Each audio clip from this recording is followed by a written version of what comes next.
L'exoplanète TOI 1452b est l'une des meilleures candidates au titre de « planète océan » que l'on connaisse.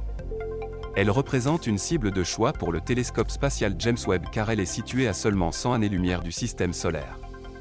On se souvient de l'événement qu'a représenté la première photo d'un système exoplanétaire en 2008. Il s'agissait de l'imagerie des exoplanètes en mouvement autour de l'étoile HR 8799 prise par les astronomes québécois René Doyon, David Lafrenière et Christian Marois. Aujourd'hui, c'est Charles Cadieux, un doctorant de l'Université de Montréal, membre de l'Institut de recherche sur les exoplanètes qui fait parler de lui avec l'équipe internationale qu'il a dirigée et qui publie aujourd'hui un article dans la célèbre revue Astronomical Journal. Il y est question d'une découverte remarquable comme on peut s'en rendre compte en lisant l'article en accès libre sur ARXIV et elle fera sans doute plaisir aux lecteurs de l'Incal, la célèbre bande dessinée de science-fiction française scénarisée par Alexandro Jodorowsky et dessinée par Mébius.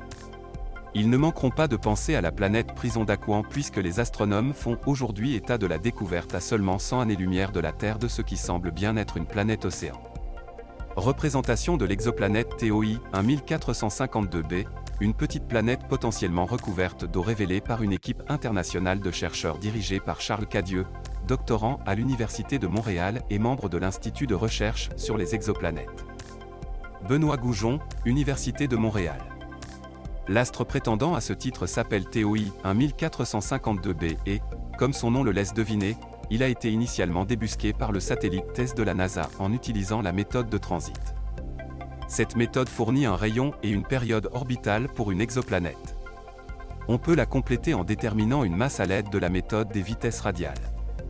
Masse et rayon donnant une densité, on peut alors avancer qu'une exoplanète et tout n'est pas une planète océan si en plus elle se trouve à une distance de son étoile haute rendant en théorie possible l'existence d'eau liquide, cela ne va pas de soi car il faut aussi prendre en compte l'existence d'une atmosphère et d'un possible effet de serre.